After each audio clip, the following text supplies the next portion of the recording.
roundtable discussion, a big conversation for today. We're talking about tech and startup ecosystem in economic development. Now, in today's world, technology is not just changing how we live, it's actually shaping our how our economies actually grow. And here in Ghana, we're beginning to see that change actually take root. Now, young innovators are building some amazing solutions in finance, in agriculture, in health, education, you name it. But the big question is this: are we creating the right environment for these startups to really thrive?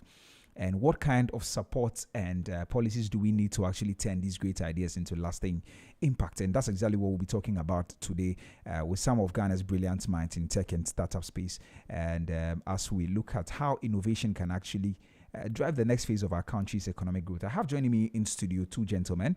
And I have Kweku Amwakohini. He's a co-founder of Learnway, and also Kwame Stalwart.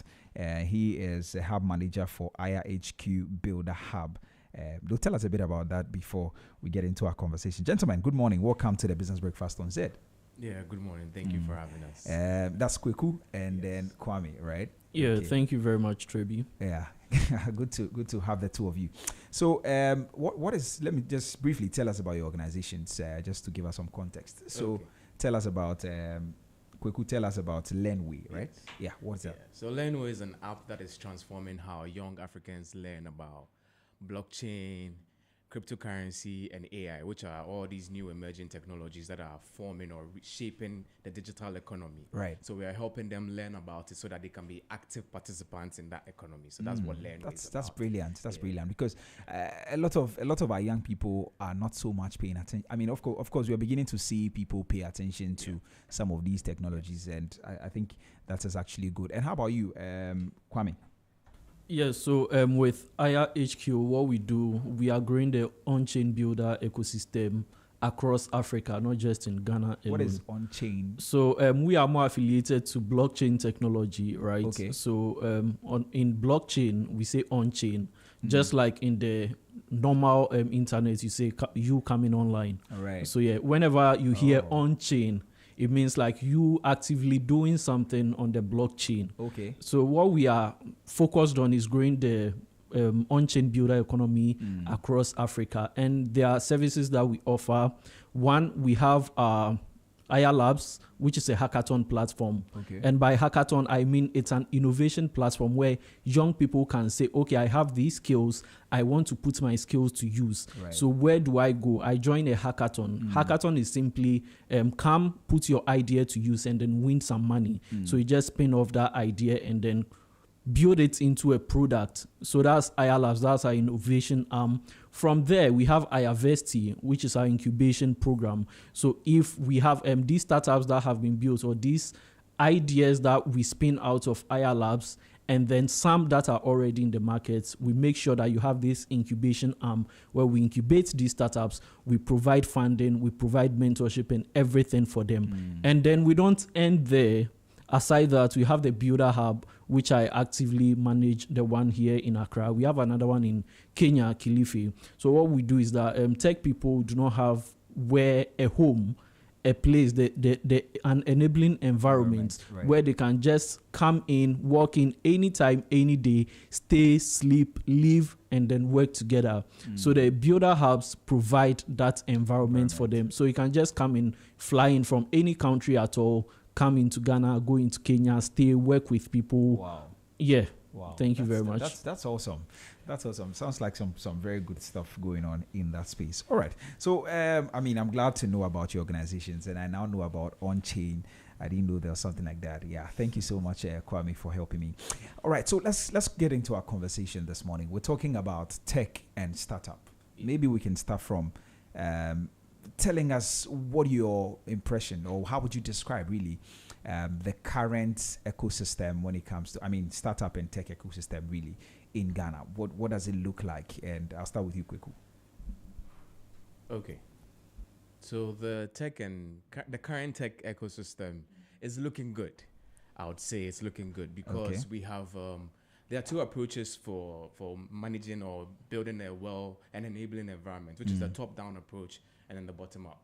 And Right. now we have people from the top actually looking down and saying, what's going on in your ecosystem? How can we support in terms of it, regulation, support for, let's say, economic zones, stuff like that. So that is looking good now. We have more people in the leadership reaching out to the people actually building the innovators and saying, how can we collaborate? How can we work together to build a sound, enabling environment? So that's looking good. And also from the bottom-up approach, you have young Ghanaians, vibrant, tech-savvy Ghanaians who are willing to build to solve problems in their own community. So you have young boys building different kinds of apps to solve different kinds of issues. So that's also looking good. And people are not waiting for the schools or for the actual professional training to come in. People are self-taught, taking the initiative. So that's looking very, very good for us.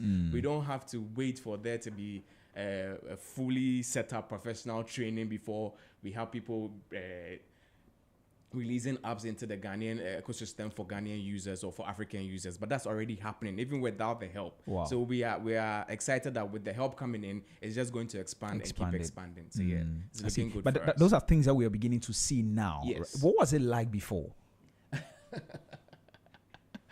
Yeah, so there were a lot of challenges. Let's be very honest. There's a lot of challenges because you are building with a global outlook, but for local problems.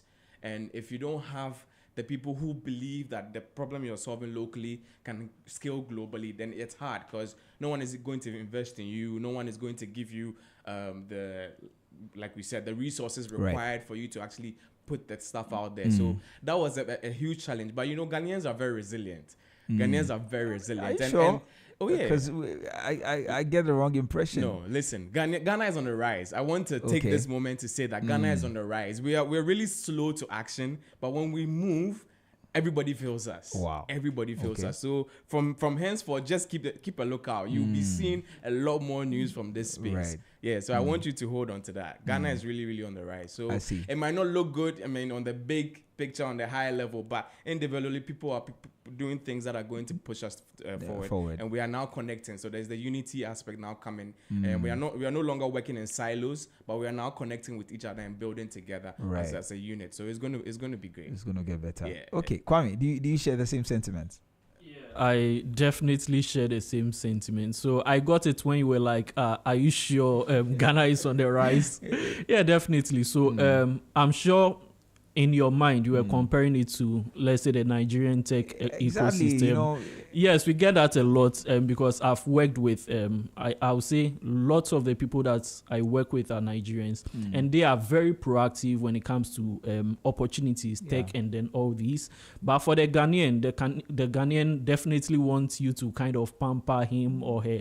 But once we grasp it, once they see that picture and then they want to move, trust me, Ghanaians are definitely doing wonders in the tech space. And over the years, I think what we have observed is people working in silos. Like maybe I have this tech association, I have this tech company, I'm doing ABC without that interconnection. But then now, we've seen a whole lot of collaborations where whether Web 2, Web 3, in the tech ecosystem, we are coming together, and then we have seen startups rising from Ghana. We've seen funding. I think in 2024, in the startup ecosystem in Ghana, we received close to, I think, $121 million in VC funding. And then when it comes to ICT, in the past 2 years, it has grown up above like 13.1%. So that should tell you that capital is gradually coming in, and people are realizing that, yes, tech is the future. So that's where we need to go to. So they're beginning to come on board a bit more. Yeah, definitely. Right. Talking about comparing, across the African continent, how do we see, how are we doing as a country across, comparing to other African nations? You talked about Nigeria a bit, but looking at broader, sub-Saharan Africa, how are we doing? Kweku? I would say comparison is the thief of joy. So I try not to compare. We get to learn from other people. So we see what they are doing. Yes, exactly. So what I would say is let's look at the positives of what they are doing over there and try and emulate it. And what Nigeria is doing really well is setting up the business structure such that investment can flow in from outside. Most of the big companies, startups that have made it in Nigeria, the investment didn't really start locally. They Okay. got foreign investors to come in, and that is what brought the local investors in, because they're like, well, if people from outside are investing in these boys, then we might as well do the same. Exactly. So you have to help the startups set themselves up such that they are open to investment, to funding that can help them keep pushing the production along. So that's what I want us to look at. How have they set up their ecosystem to enable their startup or their founders to grow? And that's what I want us to look at. So if you look at, for example, Rwanda allows for a lot of foreign investments to come in to allow that ecosystem to flourish. Kenya is doing the same. They are allowing, they are doing Bitcoin conferences, blockchain conferences. They're doing all of it just to allow the foreign investors coming, because they have that, capacity to bring in more resources to develop. So we should also create that. Ghana should look at creating an enabling ecosystem where these investors can come in, not to take away, but to empower the local development that's happening, so that we are owners of what we are doing, but we have the resources to promote it as well. So yeah, that's what I think we should look at. Egypt is also a very good one. They are doing a lot of development there. So we should look at how they are doing that development and then try and replicate it. So for example, we have a virtual assets bill that Kenya has passed. So Ghana is trying to do the same. So with that, we can look at their bill and see the similarities there, and then try and adapt it to our culture and our settings. So that's what I want us to be doing. I want us to look at. Okay, but what are some of the biggest shifts that we have seen in the past, say, 5 years in the space, in the tech and startup or entrepreneurship ecosystem? I think the biggest shift is the mindset. Yes, the biggest shift is the mindset. Africans now believe in themselves. Africans believe they can do it. Africans believe they can do it not without other people's help, but by their own selves. We can build ourselves up. We actually believe it. And that is the biggest change that has happened. So where's that coming from? Where's the shift? I mean, the mindset shift, where's that coming from? So it starts from conversations. When you meet people who have a different worldview, and they talk to you and they say, hey, provide value wherever you are.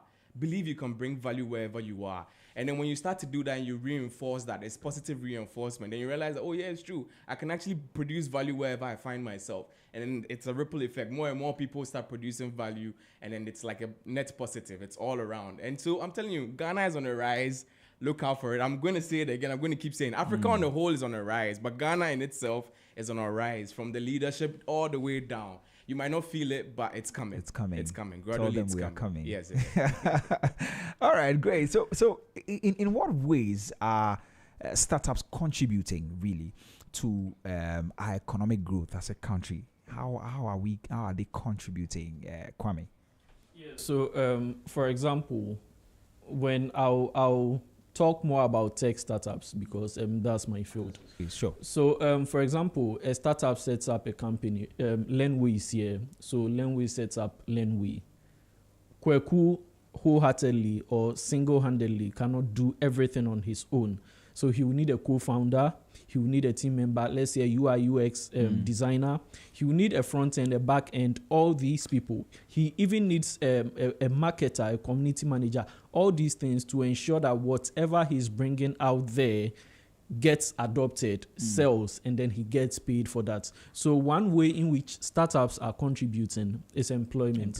Startups are really generating employment. Mostly we look at the factories, but what we have not really taken a look at is that with tech startups, they don't give like direct employment, but then the ripple effect. So for example, if Lenway employs someone to do marketing, they can have ambassadors too. So the marketer can actually get ambassadors to spread this. Right. So this ripple effect or these chains actually goes all down to maybe someone in the senior high school, in the university, who under normal circumstances, the person is expected to just stick to his or her own book. But now, because this is a tech startup that needs to be marketed, that needs to be pushed to get the necessary adoption, he can employ or he can indirectly make that university student an ambassador who is also going to onboard more people and then get incentivized. So when it comes to that, we fail to view tech startups from that perspective. We usually think, oh, maybe startups are just a group of 2-3 people working together. Does it? But even if it's 2 or 3 people, they are actually contributing to all businesses, all these businesses that we are seeing that are making billions of dollars in revenue and everything started as startups. True. Facebook, Amazon, all of them started as startups. Yeah. So if we are failing to actually see it, if we are failing to see the bigger picture from this perspective, then that will be a big problem. So startups are really going to contribute a lot when it comes to employment and a whole other things. Once he's employed, he pays taxes to the government, and then there are even other services that startups can employ, services of other companies or other startups or even well-established companies that now they can use the services of these people, contribute revenue to them. So it's a whole ripple effect. Let's just not see startup as a group of people just coming to do something small. The bigger picture is very necessary. Yeah. So employment is one of them, and also revenue for the country, right? Yeah, Taxes definitely. and all Definitely. of that. Are there any ones you want to talk about? Quickly. There's direct foreign investment in the startups. So the startups that are really innovative, they get foreign investment flowing in. So there's that. And also the startups are supposed to be moving very fast. So they disrupt traditional sectors. So for example, if you take a technology like drone technology, it was started as a startup, but now it has disrupted, several industries across board. So that's what startups usually do. They give you a lot of leverage to be able to move fast and do things quickly. So that's one advantage of startups as well. So if we have more startups in Ghana, we'll be solving a lot more of our local problems very speedily. So that's one advantage of startups. Right. Talking about solving our local problems. Yes. How are we seeing startups solve problems in, say, health, education? If you can mention some of the startups that are actually working in those spaces, how are we seeing them do some amazing stuff in there? So in agriculture, in health, in education, tell us how they are doing that. Okay, good. So I'll tackle education because that's what I'm working on. Okay. And so the main thing we've realized, the challenges usually has to do with the data, how you get the data, how you manage and how you utilize it. So that's usually the flow. And data in Ghana is very fragmented. So even health data fragmented, national ID data fragmented. So it's about putting together the data, the flow, such that it is seamless or it's easy for everybody to get on board it. So for education, for example, there's this new information, there's this new technology. If people don't have access to the information, they cannot onboard themselves. True. No matter what they do. They might have their awareness and think that, oh yeah, they know about it. But if you don't educate yourself, you lose out. So what we've done is we've made education simple enough for every Ghanaian to be able to onboard themselves. It's in the power of your phone, right? So take your phone, get the app, go on, get Learnway, and then you can educate yourself. You don't have to wait for someone to come and educate you. And with the power of knowledge and understanding, you can actually apply it. You can start doing things. For example, we teach you how to use AI in your everyday business. So if you're someone who does a lot of writing, we show you how to, prompt for more efficient results, stuff like that. If you're in the health sector and you want to maybe ideate some new solution using AI, we give you that framework of understanding so that it's easy for you to onboard yourself. You don't have to wait 2-3 years of learning curve just to get there. Right. So that's one way we're doing it. In the health sector, people are also addressing that by trying to, like I said, bridge all the silos of the fragmentation of data. So if you go to your hospital, you can have your data accessed anywhere in the country. You understand? And the government is also helping with that by establishing a data framework so that we have access to that. I mean, Sam George mentioned it at a few events ago. So they're trying to get the NIA, that's the Identity Authority, the Bank of Ghana, and all these different institutions to have all their data connected so that it's seamless. So with that, I'm sure that there will be more, good, positive results coming out of it.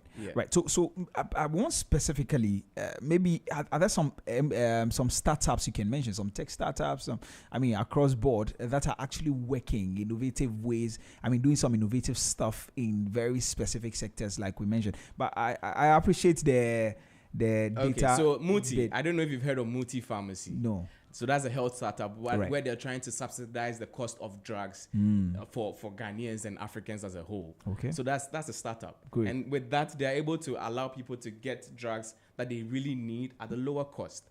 So that's a problem. That's a solution right there. Right. So people can take care of their health at a lower cost. You know why I want us to do that? Because it will give our listeners some inspiration. I agree and get to wholeheartedly. understand. And there's exactly. also Complete Farmer. Yeah. There's also Complete Farmer. I think I've heard of Complete Farmer. Yes, exactly. Right. That's also solving issues with the agri sector where they are connecting farmers directly to the market. So there's so many startups in the space. You have to just do a little research and you find out all industries. I think, Kwame, you wanted to come in. Yeah, so in various industries, there are so many startups that are contributing to the growth of our economy. So as you mentioned, Complete Farmer. I have an agribusiness background, so I'll begin with the agri sector, right? Sure. So Farmer Line, Isoko, Complete Farmer, all these guys are the Trotro tractor, where instead of a farmer just struggling to get somewhere, get a tractor to come in, just plow his land, you can just, with the dial of a short code, just access a tractor service. Wow. And then that tractor will just come to your farm, have a call with you. You agree on the acreage, everything, the price. On the day that tractor just comes to plow the land. Wow. And then you are done. So that saves you the stress of... There's a Ghanaian startup. Trotro tractor, I think they've been there for over 6 years. Wow. Yes, we have Isoko, where when it comes to agricultural weather data, weather conditions and other things, they provide these data to the farmer. So the farmer now doesn't have to rely on, is it going to rain before I sow my seed? All these things. We have Smart Transit. We've been complaining of mobility challenges and other things. Now they have made it so easy for me to just, instead of waiting for Trotro, I can just book a bus and then get to the roadside, join, and then I go. If I'm moving from Adenta to, let's say, Accra, it's very easy for me. I actually plan my routes and then I get to do that. We have Wahoo. So when it comes to transportation, when it comes to agriculture, when it comes to healthcare, these are startups that are coming up. For example, in the blockchain tech space, let me just deviate from Ghana and go to Kenya. So at IIHQ, we have over 50 portfolio companies. So there is one, Project Mocha. Mocha Coffee, related to coffee. Right. Yeah, so what Project Mocha does is they make sure that coffee farmers in Kenya have access to capital. So through the power of the blockchain, I can be in Ghana and then own specific coffee trees in Kenya. Right. And then what happens is that these coffee farmers now have access to capital because I've already sent some tokens. So I've used money to send them tokens to ensure that, okay, they have capital to farm, do this. And when harvesting is done, everything is done. At the end of the day, I don't even have to trust whether that farmer is going to pay me back or not.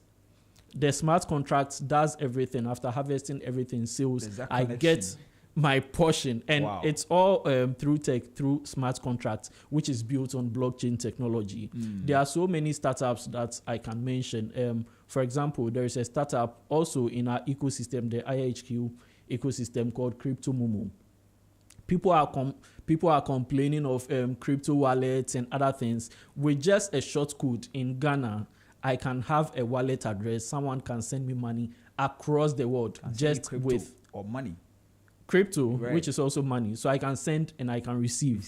You understand? So these are young people who feel, well, our parents are kind of suffering. We are in a digital age, a digital economy. How can we, the skills that we've learned, how can we put them to use and make sure that in our age, or the children that are coming after us, they don't suffer as our parents are suffering? Because our parents, one thing that I always say when it comes to technology is, I don't blame our parents. Because at the time when in the 1990s, 2000s, they didn't have access to the mobile phones that we have. They didn't have access to the computers that we have. We are in a generation where we have open access to all that. And even more so in Web3, that's in blockchain technology, it's borderless. It's open source. So I have access to everything to build something, to solve a local problem and even ship it globally. So there are so many startups that are springing up in Ghana, in Kenya, in Nigeria, and currently in Sub-Saharan Africa. Ghana is the third when it comes to the startup ecosystem Globally, I think we are 81st or somewhere in the 80s. Somewhere in the 80s. Then we are doing well. Yes. So that's why Kweku mentioned that. Yes, about that because we have the data and then we know what's brewing. And Nigeria should just position well. They should just position well. Yeah, because we are cooking in the background and definitely it will swell up. We'll take over very soon. Wow, awesome. So it means that the startup ecosystem, startup and tech ecosystem is doing some amazing stuff. It's an interactive show. We'd love to hear from you. So please feel free if you just tuned in. This is Business Breakfast on Zero. We're talking this morning about how tech and the startup ecosystem is actually contributing to economic development. And these are, you just heard Kwame Stalwart. He is with IRHQ, Builders Hub, right? And also Kweku is with Lenway, and these are the two gentlemen I'm speaking to this morning, and they are telling us so much about the work that they are doing, how tech and startup is actually shaping or transforming, giving employment, education, health, and several aspects of our economy.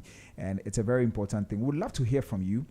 So please do well to send us a WhatsApp on 0544321019, 0544321019. If you have a question, you want to share your thoughts, please feel free to send me a WhatsApp on that number. You can as well call me on 030-3956641, 030-3956641, and then I give you the opportunity to share your thoughts with us. We're streaming live on Facebook at ZFMGH and also on YouTube at Z Multimedia. Please drop a comment there and I will read them for you.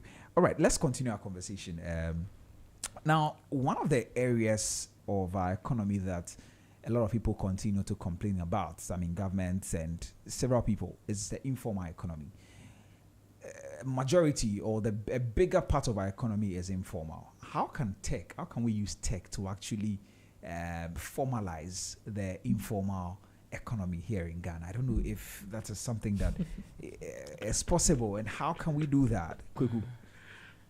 I don't know about formalizing the informal sector, but I know education is a powerful tool. So I have a background where we run an adult education school, and then you could see the effect that people actually learning how to speak English and do math, and then the opportunities it opened up to them. So I'm of the strong conviction that aside financial empowerment being the cornerstone of prosperity in Africa, that education is also very key. It's the major key. So what we need to do, especially for financial inclusion, is to do a lot of education, specifically in our local languages, because we tend to try and go to the people and speak English, and they don't really get it. You understand? So we have to be able to break it down into a language or a format they understand and they can receive. So that's what LearnWay tried to do. We realized that even though we have a lot of English speakers, they don't like to spend too much time learning. So for us, in 5 to 10 minutes, you can easily learn a concept from financial literacy, which is how to save, how to budget, how to invest. You can also learn about internet. You can learn about money. You can learn about, AI, all these different things in a very simplified format. And it's right in your phone. You understand? So that's one way we can tackle the informal sector, where we're saying this tool is there. Go and find it. I mean, before we come. Later in our development, we'll roll out multilingual support where we support local languages, and they can also learn that as well if they can read and write that. So for me, it's about the education. We need to educate. Then everything else will fall in place. Okay. Yeah, from there. Right. Okay, Kwame. Yeah, same question. Same question. Yeah. What for example, in the informal economy, let's move to the I love finance a lot, so let's move to the finance and investment sector. Most of these market women control a lot of liquidity, because daily in and out they buy, they sell, they control money. And then ask yourself, how can technology tap into things like this? We've heard stories of these susu collectors going around the markets, and then they will accumulate like a good number of money, and then they just bolt. No one sees them again. So how can technology solve some of these things? When it comes to savings, we have Bamboo, we have Achieved by Petra. These are startups in the Ghanaian ecosystem that are doing so well that you can save. You can also invest, not even just in Ghana. You can invest in like stocks, US stocks, stocks outside of Ghana. These are good solutions. For IRHQ to mostly I'll mention IHQ because we have startups that are kind of doing all these things. We have a startup called CoinSave, which also helps you to like save your funds and other things, invest, and then earn returns on your savings as compared to the normal bank. So ask yourself, there is these systems that our parents operate. For example, if they are a group of 7 people, a group of 12 people, I don't know the formal name that is given to it, but is it Susu? Yeah, I think it's Susu, but it's on a rotational basis where this month we all come together, contribute, let's say 1,000 Ghana cedis, and then we give it to this person. The next month, this is the next in line, this is the next in line.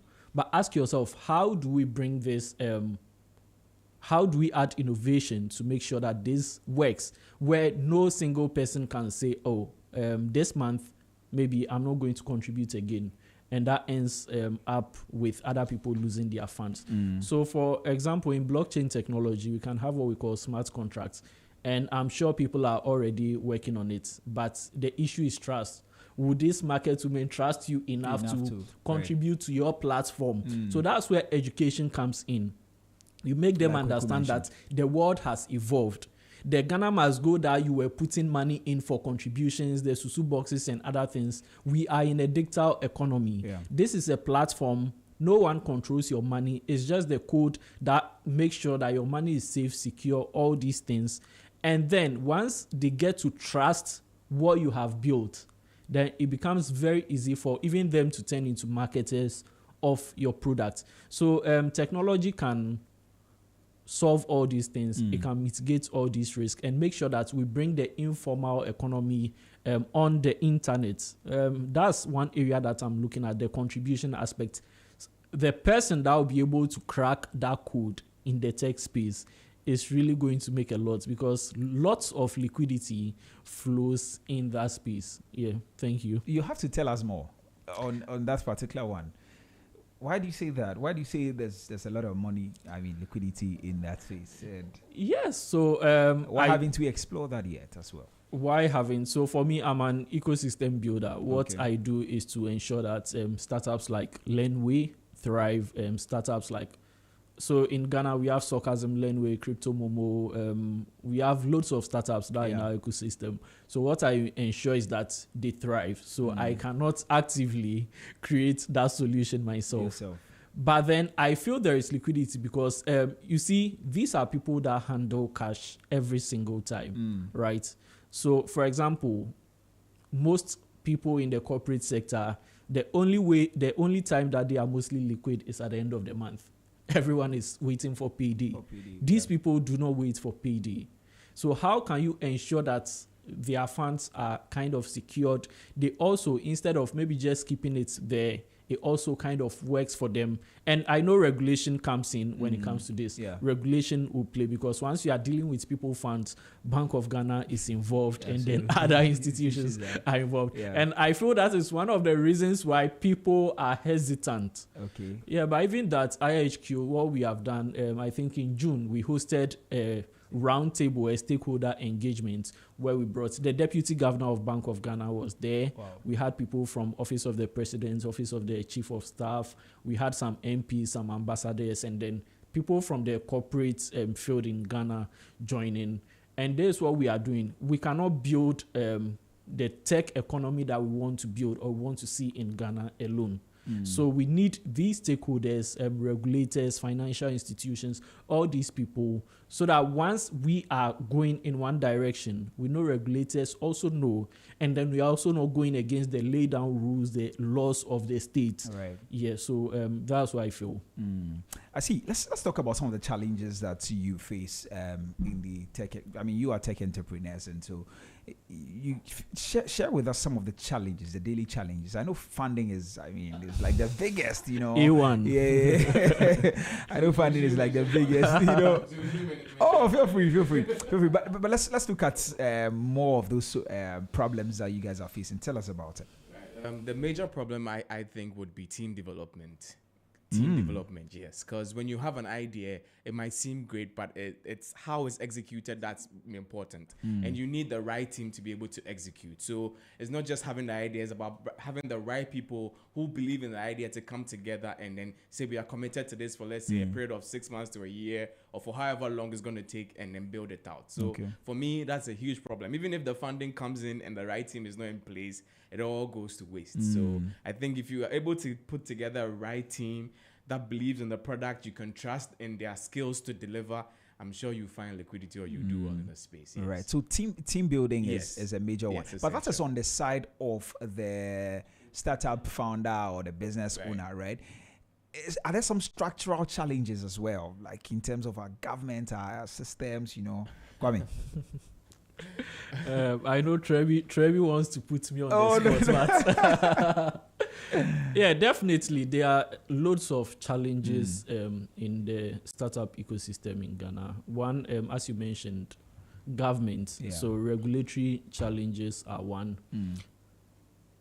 Our laws, the current laws that we have, some of them do not suit the tech ecosystem. So that's why... Are there some specific ones you may want to mention? Well, I'll just mention the remedy.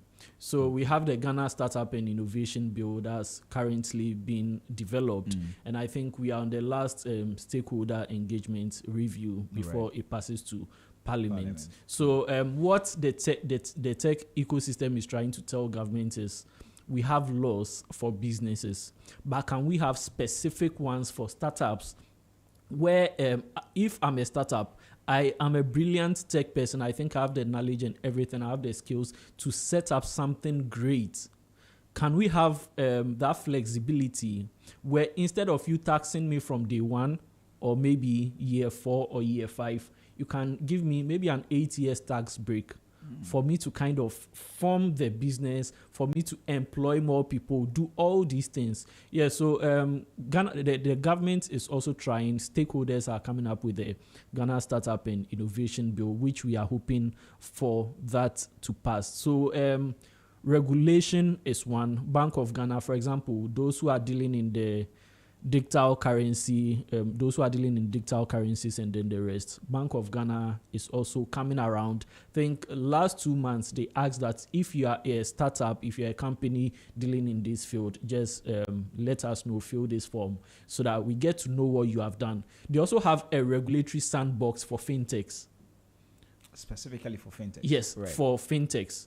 So if I'm a startup, I'm doing something, well, the laws that are currently existing do not permit it. But then can we give you that sandbox, that room for you to operate while we monitor you and then ensure that whatever operations that you are doing do not go against existing rules? Then we form on that to create the laws for that particular ecosystem or that particular industry that you are operating in. So that's so we have the Ghana Startup Innovation Bill. Bank of Ghana also have their regulatory sandbox, and they are also having the digital asset service provider. There is something like that's coming up. So regulation is one. The capital, I'm sure you said we shouldn't mention. Oh no, I didn't see that. Yeah, I didn't see that. I was just mentioning that.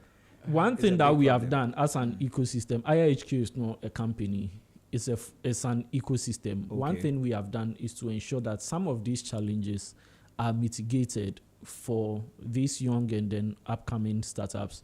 Why do I say so? So the moment you get out of our incubation program, if you move to the final stage, you get $20,000 in grants as a startup for you to start operating. Lenway, they are a testimony, right? So from the basis... You got that money? Yeah, we've secured up to $50,000 of funding. Wow. Yeah. That's a lot of money. And grant is just... not like free money, but it's free money. It's free but not free, right? So use this to build your business to a time where it can attract investors for people to just invest and then have stakes in your company. So when it comes to capital, we are trying to mitigate that. Okay. These are young people who think we can actually start something, we can build something. So you don't expect them to use all their life savings and everything. they also need to eat. Because once you're able to get your food, once you get that peace of mind to operate, to innovate. Yeah, so they also have to be cushioned. So that financial structure is there. And aside the $20,000 grant, as Len we mentioned, they've up to 50. So you also have access into our ecosystem to be able to get more grants and then further investments in the ecosystem. So for the blockchain tech sector, that is one thing that we have modeled and it's working. So most of our startups have been able to get something to start. We also have infrastructure problems. In Ghana, in Nigeria, Ghana, we currently do not have DUMSO. But Nigerians are experiencing that. So imagine tech startup goes with electricity, goes with power. So it goes with internet. As well. So you can't be a tech startup and then say, I don't have internet, I don't have electricity, I don't have all these things. So that is why we have the builder hubs there available. So there's a home where you come in, you know that internet connection is super strong every single time of the day. You know that power doesn't go off 24/7. You have power to do whatever you want. You know you are in a serene environment. The hub is located at Bokobi. Right. So tech hubs do not necessarily have to be in the center of the city where there is noise, and innovators need time to think, right, and innovate. Sometimes it's in those peaceful moments that those ideas come up. Yeah, so we for infrastructural challenges, we have tried to also address that in our own way by having physical builder residences where builders can come in, stay for a month, for 2 months with their team, and then bond. As he mentioned, team building is one thing. So if we have realized that these tech startup founders, because they do not know themselves that much, they are not able to work together. Imagine them staying together for 1 month in one single location. We are communal people as Africans. So it breeds that trust and it makes work very easy. So they will be able to quickly build and then ship whatever tech startup that they are building. So these are some of those are the challenges. And in our own way, that's what we have done to mitigate it. And I mean, kudos to you and your team and all of you at Higher HQ and with the work that you're doing. But let's look at government really. Talk about government financing, you know. I know that there are a lot of initiatives that governments continue to put in place. We talk about, previous government can talk about YouStart and all of that. Even this time, we're talking Ejumara. All of these things are supposed to help us. What exactly is the problem? Why are we not really seeing, or are you seeing these things work really? And what problem do you guys face? Kweku. So I keep telling people, don't be political. I'm not trying to be, but everything you do is a journey you're on, right? So if you get introduced to something and you don't educate yourself, right, there will be pitfalls that you cannot avoid because you have not educated yourself. So that's the huge thing. If we leave out education in any of these like frameworks, it doesn't work. So we need to be very, very keen on the quality of education we are giving to people. Because you mentioned these programs, right? Are they even fundable? Are these people going for the YouStart, Jumara? Are they investable? Do they understand how to manage the funding that's coming in? Do they know how to keep a profit and loss statement, an income statement? Do they understand these things that are required for running a business? Because it's not just having an idea. You understand? You need to bring returns on the investment that is being made in you. But if you don't know how to manage the funding, and we go, like you said, 10,000 people will apply, they'll give them 100,000 cedis each, and then the funding just goes. Because there are no guardrails to ensure that it's fit for purpose. What the funding has been given for is fit for purpose, that they are using it. For example, I say I have a hairdressing idea. I want to start a school where we train hairdressers in the local communities, right? If I don't understand how to manage my finances, it's a great idea, and the government will give me the funding to start. But if there's no management, financial management, there's no oversight.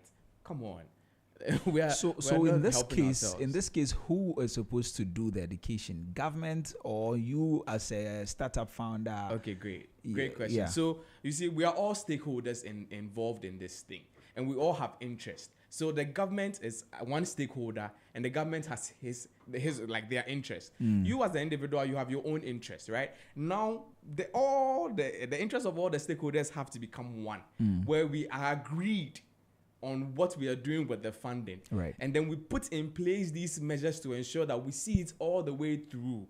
And it's not left to chance. For example, you start a project, it's completed, and then nothing comes of it, and then we move on to the next thing. No, there should be a loop, a feedback loop that ensures that the cycle is completed before we move to the next thing. You don't quite see that. I don't see that. No, I don't see that. I see. Kwame.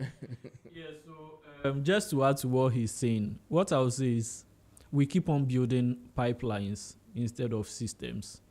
For pipelines, it enters, drops, comes out, falls down, and that's the end. For system, it goes through the pipeline, it gets taken by another pipeline or the next thing. It also gets there. So it's a whole, it's interconnected. So for example, you spoke of governments pouring in millions of dollars into the tech ecosystem, the startup ecosystem, but we are not really seeing anything. If we are to build proper systems instead of pipelines, so the collective interest is one. Can we say with the Ghanaian startup or tech ecosystem, collectively we would want to unlock over, let's say, $10 billion in 1 year?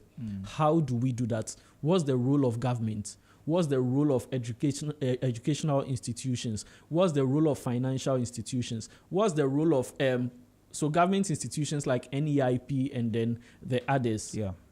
How do we come together and ensure that there are these checks and balances where funding goes to here or funding goes to this place and it doesn't end? But then after this person is done, another person can take it up. So that is what we have to start looking at. We have to start looking at building systems that will last. Pipelines never last. And that's what we have been doing over the years. It has never worked. So can we now change whatever we are doing and start building an end-to-end system? So that's why one thing that we do, we don't just do hackathon, right? Because after hackathons, that's it. There are people who also do training, skills training. We don't do skills training. There are people who do skills training in the tech sector. So we take them up, they enter here, they go there, they come back. We are not a VC. So that's also another component of the system that will take these people up. So you know that you are not accountable to just higher HQ. You are not accountable to just NEIP. You are not accountable to one single body. You are accountable to a consortium or the system, the collective. So it will make you to be on your feet and make sure that if government gives you, let's say, $100,000, $100,000 or 100,000 Ghana cedis to just prop up your business and make sure you grow, you don't end up spending it on things, but then there is an end goal. And then there are people that are supervising that you can't just go and then bribe just one person. Yeah, so that's what I think on this. We can do about that. Okay, all right. So how should government and private sector actually collaborate to scale innovations that we're seeing? Kweku. Collaboration. So, it starts with conversations, and that's what we try to do in June, where we meet all the stakeholders. We try and bring all the stakeholders that we believe are affected or impacted by this collective thinking. And then when we do that, we have to have like a unified mindset as to what, like Kwame just mentioned, like what are we trying to achieve together? And then everybody accepts their role and plays that part. That's what is going to make it work. Because you cannot build, no man is an island, like my mom likes to say. True. So we all have to come together and make it work as a nation. That national front has to come. Else, everybody's just doing their own thing and going after their own. But how can we do that? So you think in terms of system. You think in terms of system. System design. Your body is made up of 12 systems. So there are systems that work within you. So we also have to structure our nation in terms of systems, and that's what's going to help us, make this whole thing work. Yes. So private sector is coming on board. Everybody else is coming. Exactly. I have a few messages. Sure. This one is from Eric Annan. I'm sure you guys will know him. It says a beautiful delivery by two builders in the IR HQ. And no BS. Is it BS as what I know? No BS zone. All right. Okay. So that's what we call the Builder Hub okay. in Accra. No BS zone. Okay. And it's boldly printed in front. So once you enter, you know that we don't play games. We don't play here. All right. This is that hashtag no BS zone ecosystem, and that's from Eric Cannon. Eric, thanks so much for sending your message. We have other messages coming through, but we still have some few things to touch on before we go. I have a question here. It says that how can Ghana encourage more venture capital, angel investors, and crowdfunding platforms? How can we do that? Okay. First of all, do we even have crowdfunding platforms? Maybe we can start a conversation from there. Do we do that? Do we have that that you know of? Yes, so for VCs, I know we have venture capital, crowdfunding platform. We do, but they are not for the tech ecosystem. So, for example, there are platforms where maybe someone is in dire need of something, so can just raise money there and then get. But do you think we need some here in Ghana? Of course. So the same way, maybe someone needs a surgery, right? And then we're able to pull maybe $50,000 or 500,000 Ghana cedis to help this person.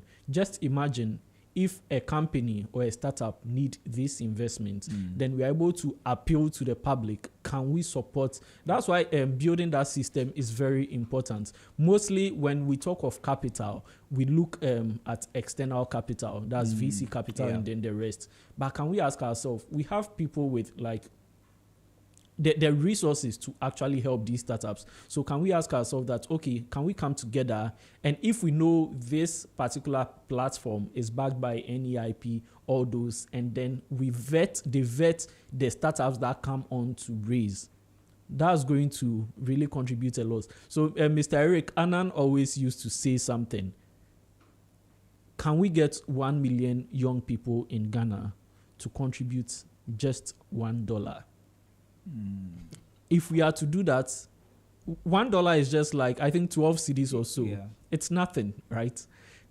Can we collectively we come together? Yes. Coming together, that's the power. And that's one thing that Nigeria has been able to do. I wanted to mention that. The power of coming together. And then it didn't just start now. It's because some people stood up at a time where people were just doing, or the youth were lost. Some people stood up to establish tech hubs, started training people, not just the skills, but with the mindset. Right.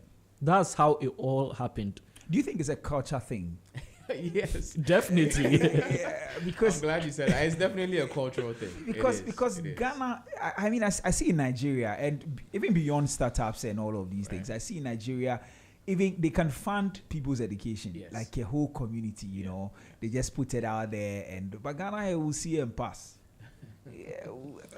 What exactly is the problem? It's a cultural thing, like you said.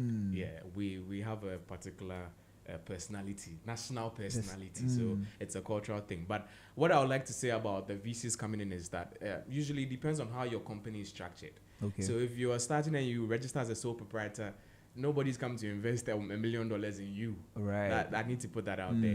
If you want investment in your future, like for your company, you need to have it registered in a way where investment can come in. So for most of the companies, especially Nigeria, Kenya, Rwanda, that we see doing extremely well globally, their companies are registered in the United States or elsewhere in Europe. In Delaware or in Malta or other countries. I see. Exactly.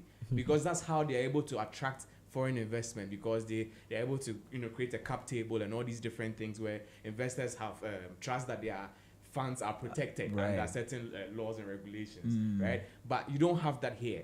So if you want to maybe emulate the VC model, we should teach the people registering companies how to set it up, how to even have the company structure, your board directors, all those things. They need to be taught, and then that can bring in the investment. You don't need to actually go out to get it. You can be here and still receive it. But if you're here, you register your company in Ghana, so proprietor is for you and your family, and you want to go and seek investment, nobody will invest in you. So that's one thing that people need to know as well. I think that's important information for anybody at all that is in the ecosystem, the startup ecosystem. Right. So still talking about getting investors on board. I know that one of the challenges that people face so much is, I mean, not just even having the people come on board, there are some bad nuts that have actually muddied the waters. So much so that if somebody wants to invest in, say, I know about Nigeria, and I'll say it. Yeah. Yeah, I don't know we about Ghana. I don't know so much about Ghana, but I know about Nigeria. I know that Nigeria, there are some people that actually they take their money and they never even go and do anything, and then because of that, people are struggling. What do you guys have to say about that? Let me start with quick. Sorry, Kwame. Then I come to you quick. Yeah. So definitely, there is truth in what you said. There are those who started before us or those who started earlier on muddied the waters. They got investments. So there was a time when Africa was buzzing, like every VC wanted to just get an African company to invest in. It went up and then came down because the hype was there, but those people were not ready to actually build from the ground up. So that has really affected capital inflow for African startups. VCs are kind of hesitant. But then for me, whenever I see problems, I see solutions. You know, we are always looking at external capital. For example, what Kweku mentioned, VCs are going to invest in you. Definitely, if you're a Delaware C Corp, they know there are systems there that, like, you've registered a company, all these things are there. If you have registered in Malta, why can't it be me registering in Ghana? Right. And then if this happens, that's why the system is very necessary. If this happens, then we know that Ghanaian companies that are registered in Ghana, tech companies that are registered in Ghana, these are companies that we can trust. Why? Because government also have some form of role to play, and then they have created that thriving ecosystem. That's what Delaware has done. And now almost, I would say, 80% of African tech startups, almost 90%, that is where they register. So when it comes to taxes, where do they pay it to? Not Ghana, Right. it goes out. It goes there. So capital comes in and ends up flowing out. So can we actually create this system? Once we create this system, and I know if I wake up today and I have an idea, I want to start a startup, for example, business registration, if we are able to create that system, it takes me 24 hours to register my business and then get it incorporated. Fine. I'm not supposed to pay tax until maybe the next 5 years or the next 8 years. I can do this, I can do that. We have special innovation economic zones. And there's one thing that IHQ we are pushing, where with these zones, if you're a startup and then you are under something like the Accra Digital Center that we have, where we have an enclave for just what we call Silicon Valley in the US, but not Silicon Valley. We have our own version of that locally, Sankofa Valley. You understand? Right. Somewhere where tech startups know that, yes, we can incorporate here, and then our company, we are assured that there are tax breaks. We are assured that, there are systems that can check us. So in that way, if I'm a startup, I'm a bad actor from Ghana, and I even want to do that, I know that those systems are going to check me. Yeah. So definitely, there is no way I'm going to do that. And it boils down to trust. Yeah. People do not trust our local ecosystem.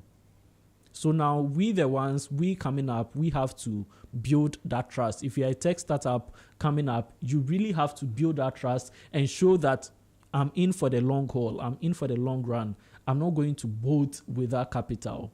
So trust is that currency. It's important. Yes. Very, very. So once you are building value and then you have trust, there is no foreign capital that you can unlock. There is no local capital that you can't unlock. Right. But we have to build that intentionally. Okay.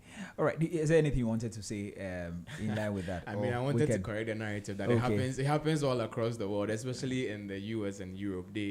They take funding and they don't use it for the intended purposes. So the fact that you're talking about Africa alone, it didn't sit right with me. But it's done all over the world. It's just that Africa gets a bad rap. I know just about that. That's why. So it's good that you've also mentioned that it's happening across the globe. And so it's very important that we look at that. Now, looking ahead, where do you see us, Ghana, the startup and tech ecosystem in the next, say, 5-10 years? Where do you think we'll be? And I mean, I can see that you're a very strong advocate for Africa. I'm so excited. Like, you can tell, right? I'm so excited. Africa is really on the rise, and it's amazing to see that we can actually do this by ourselves and for each other. So I'm really, really excited for the ecosystem and where it's headed.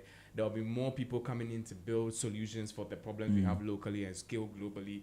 There'll be more people who come in to also offer their services, not just tech builders, but marketers, people in the media space, people doing technical writing, people doing all sorts of things will join the ecosystem. So it's going to get bigger and better, honestly. And the next 5 years, if you have an idea, you want to build it out, reach out to somebody who can do it. If you also don't have anyone to reach out to, right now there's AI, right? AI has copious amounts of data that you can research from. So if you want to learn how to use AI for your research work to, fine tune your idea before you even start building on it, you can look at that. We've developed an app for you. I've mentioned it. It's called LearnWay. You can just quickly go and download it and start, right? If it's AI or blockchain technology or cryptocurrency for the financial arm, if any of these things interest you, just educate yourself, join a community. Let me not fail to mention, because you're not doing this alone. Join a community where you can contribute and not just take from there, but also add value. So I in the next 5 years, we'll see a lot more of a value add coming from Africans, Ghanaians especially. And yes, we'll start making a lot more noise. I mean, we'll be louder than the Nigerians because we actually have substance, We actually have substance. So you expect a lot of noise, a lot of events, a lot more, how do you call it? Just a lot more exposure from this space, and then more people will come out and show what they're doing. We have ladies building apps for booking, ladies building apps for safe spaces. There's so much that you see coming out from this space. So yeah, be on the lookout. So it's good, right? Yeah, okay. Kwame. Yeah, so as I mentioned, it's swelling. There is a wind blowing in the tech ecosystem in Ghana and across Africa. But then with Ghana, one thing about us is we are very slow. We are reserved. But then once we get to the peak, we just blew it out like that. So what I'm expecting in the tech ecosystem, in the startup ecosystem is Ghana, is that we are really going to see lots of capital inflow. We are really going to see strong projects that are built from Ghana that will get or will turn into unicorns, will hit the $1 billion valuation. You understand?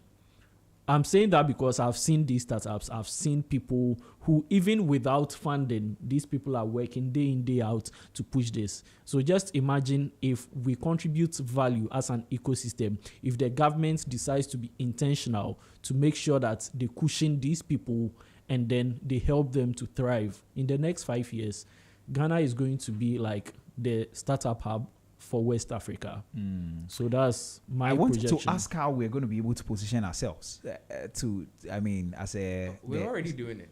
I mean, government is making a lot of moves. Right. We've signed a $1 billion contract with Google to build a hub here. Dubai is also coming to do another $1 billion hub. So there's inflow of the all of that coming in. So once it's established, that's when we'll see the real results. But yeah, it's coming in, and there's an AI training that's being done for the government officials and stuff like that. So honestly, I'm happy with this government. They're doing well. They're doing well. They're pushing. So okay. Let's you wanted to say something? I think recently we had a picture that was buzzing when the president went to the UN. That was Ghana is open for business. That's a great step. That's a first step. Now people are beginning to see that, okay, Ghana is safe. We have all it takes to be that hub, right? When it comes to security, when it comes to peacefulness, Ghana is very peaceful. We are very serene, and we have an ecosystem where people can just come in and then they can work, thrive. And that's why we are seeing lots of foreigners coming into Ghana. When it comes to good electricity, like infrastructure, we are not there, but then we are getting there. So in the next 5 years, it all starts with the startups, the personality, the people forming the startups, and then the kind of environment that we create for them. Because people say sometimes there are people who do not actually do well here, but then they get into certain environments, maybe somewhere in the UK, US, and then you find them thriving. So if we are to create the necessary environment for our startups, these people are ready to thrive. Governments just need to hold their hands, create favorable environment, and definitely in the next 5 years, we are going to be a buzzing hub for tech and startups in West Africa. All right, gentlemen, thank you so much for your time. Really grateful that you came. I think it's been a great conversation. I've enjoyed myself and I've learned a lot of things. Thanks so much for coming. Kweku Amwakuhini is a co-founder for Lenway, and also Kwame Stalwart is the hub manager for Aya HQ Builder Hub. And these are the two gentlemen who joined me this morning for this all-important conversation. Thank you very much one more time. And also thank you for listening to us right from 6:15 till now. This is how we wrap up today on the Business Breakfast on Z101.9 FM. With me, Nii Trebi Hammond. We're back again tomorrow for more interesting conversations. We have very important stuff to talk about, and all of that geared towards national development. So please continue listening to Z101.9 FM. Up next is The Impact. Let's listen to the RISA and the Bring Project, and what the Bring Project is doing. Please keep listening to Z101.9 FM.